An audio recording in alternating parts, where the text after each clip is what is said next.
Skin வந்து அப்போ வந்து ஃப்ரெஷ்ஷா இருக்கும். நல்ல ப்ராடக்ட்ஸ் கொடுத்தா அதுவும் எடுத்துக்கும். அதுவே நீங்க வெயில்ல போறீங்க, ஈவன் கார் டிரைவ் பண்ணிட்டு போனா கூட ஸ்கின் வந்து கருக்க வச்சிடும். வாக்கிங் போறோம் அப்படின்னா கூட கருத்துரும். அதனால சன்ஸ்கிரீன் வந்து எவ்ரி 2 hours ஒன்ஸ் அப்ளை பண்ணிக்கிட்டே இருக்கணும். அதெல்லாம் இப்போ மெயின்டைன் பண்றது கஷ்டம் அப்படின்ட்டு தான் இந்த மாதிரி கார்பன் பீல் அந்த மாதிரி போக ஆரம்பிச்சிட்டாங்க. சன்ஸ்கிரீன் நீங்க சொன்ன மாதிரி அதோட அவேர்னஸ் இப்போ ஓரளவுக்கு கேர்ள்ஸ்க்கு இருக்குது அப்படின்னே சொல்லலாம். எப்படி சூஸ் பண்ணணும் சன்ஸ்கிரீன்? சன்ஸ்கிரீன் வந்து ஒரு SPF சொல்லுவாங்க, சன் ப்ரொடெக்ஷன் ஃபார்ம்லான்னு சொல்லுவாங்க. ஒரு 50+ இருக்கிற மாதிரி நம்மளுடைய கண்ட்ரிக்கு, அது எஸ்பெஷலி சவுத்துக்கு வந்து 50+ எடுத்துக்கலாம். ஆனா சன்ஸ்கிரீனோட இது எப்படின்னா, ஒரு வாட்டி காலைல போடும்போது போட்டுட்டு நம்ம வெளியே போயிட்டோம்னா முடிஞ்சு போச்சு அப்படின்னு நினைச்சுக்கிறாங்க. அப்படி கிடையாது. நீங்க வெளியில போறீங்கன்னா ஒரு 1/2 hour பிஃபோர் அப்ளை பண்ணணும். Every 2 hours once sunscreen apply பண்ணணும். வீட்ல இருந்தாலும் அப்ளை பண்ணணும். ஏன்னா வீட்டுக்குள்ள ஜன்னல்ல இருந்து வரக்கூடிய இது கூட நம்மள வந்து இது பண்ணும். கிச்சனுக்கு போனாலும் அப்ளை பண்ணணும். விண்டர்ல இருந்தா கூட சன்ஸ்கிரீன் அப்ளை பண்ணணும். எப்படி அந்த UV ரேசஸ் வந்து இது பண்ணியே கொடுக்கும். இந்த பேசிக் ஸ்கின் கேர் ரொட்டீன் அப்படினாலே கிளென்சர், டோனர், மாய்ஸ்சரைசர், இந்த CTM ப்ரொசீஜர் சொல்லுவாங்க. வீக்கெண்ட்ல நீங்க அது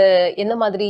நாங்க CMS ன்னு சொல்லுவோம். அதாவது கிளென்சர், மாய்ஸ்சரைசர், சன்ஸ்கிரீன். ஏன்னா கிளென்ஸ் பண்ணிட்டு டோனர் வந்து எல்லாருமே வாங்கி போடுவாங்களான்னு பார்த்தா அந்த அளவுக்கு எல்லாம் மெனக்கெட மாட்டாங்க. அதை விட நீங்க வாட்டரை எடுத்து ஜஸ்ட் ஃபேஸ்ல டேப் பண்ணாலே அந்த போர்ஸ் வந்து க்ளோஸ் ஆயிடும். அதுக்கப்புறம் மாய்ஸ்சரைசர் அப்ளை பண்ணிக்கணும். அதுக்கப்புறம் சன்ஸ்கிரீன். இதுமே வந்து எல்லாருக்குமே சூட் ஆகுமான்னு கேட்டா கண்டிப்பா கிடையாது. ட்ரை ஸ்கின் இருக்கவங்க கிளென்சிங் மில்க் யூஸ் பண்ணிக்கணும். ஆயிலி ஸ்கின் இருக்கவங்க ஃபேஸ் வாஷஸ் யூஸ் பண்ணிக்கணும். நார்மல் ஸ்கின் இருக்கவங்க எது வேணாலும் யூஸ் பண்ணிக்கலாம், பிரச்சனை கிடையாது. ஸோ இது மாதிரி அந்த வாஷ் ப்ராடக்டே டிஃபர் ஆகும். இது எல்லாமே எண்ட் ஆஃப் த டே எதுக்காக பண்றாங்கன்னா ஸ்கின் பிரைட்டா தெரியணும். ரீசெண்டா பாத்தீங்கன்னா கூட குளுட்டோதயோன் டேப்லெட்ஸ் இது வந்து டாக் ஆஃப் த டவுனாவே இருக்குது. சோ இதெல்லாம் டெஃபினட்டா வந்து அந்த ஸ்கின் ஒயிட்டனிங்க்கு ஹெல்ப் பண்ணுமா? ஆக்சுவலி குளுட்டோதைன் வந்து எஃபர்வெசன் டேப்லெட்ஸ் தண்ணியில போட்டு புஸ்ஸுன்னு அந்த மாதிரி அது மாதிரி வந்துடுச்சு. அதே மாதிரி குளுட்டோதைன் IV இன்ஜெக்ஷன்ஸ் இருக்குது. குளுட்டோதைன்ங்கிறது ஒரு ஆன்டி ஆக்சிடென்ட். ஆக்சுவலா அது எதுக்கு கொடுத்துட்டு இருந்தாங்கன்னா லிவருக்காக கொடுத்துட்டு இருந்தாங்க. லிவர் என்ஹான்ஸ் பண்றதுக்கு.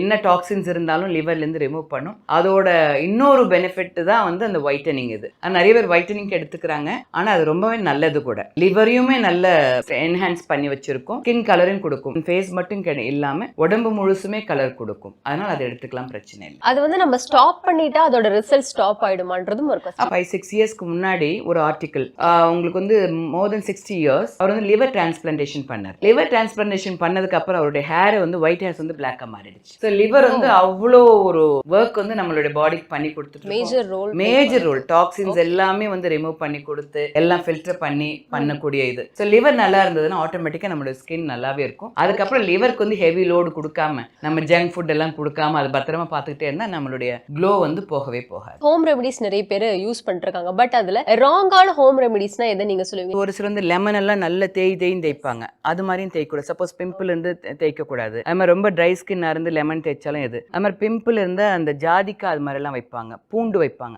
எரிச்சு இங்க வந்திருக்கவங்க இருக்காங்க. பூண்டெல்லாம் எரிச்சிடும் ஸ்கின் அந்த இடத்துல வச்சா. அது மாதிரி ஜாதிக்காய் அது மாதிரி வச்சாலும் இதாயிடும். ஆரஞ்சு பீல் எல்லாம் கூட யூஸ் ஆரஞ்சு பீல், அதே மாதிரி பாசி பருப்பு இதெல்லாம் பவுடர் பண்ணி ஃபேஸ்க்கு போடலாம். அது வந்து ஸ்க்ரப்பிங் எஃபெக்ட் கொடுக்கும். ஈவன் ஓட்ஸ் இதெல்லாம் கூட கிரைண்ட் பண்ணி ஒரு கொரன்னு அரைச்சிட்டு அது வந்து ஃபேஸ்ல போட்டோம். அது வந்து அதுவுமே டெய்லி பண்ணக்கூடாது.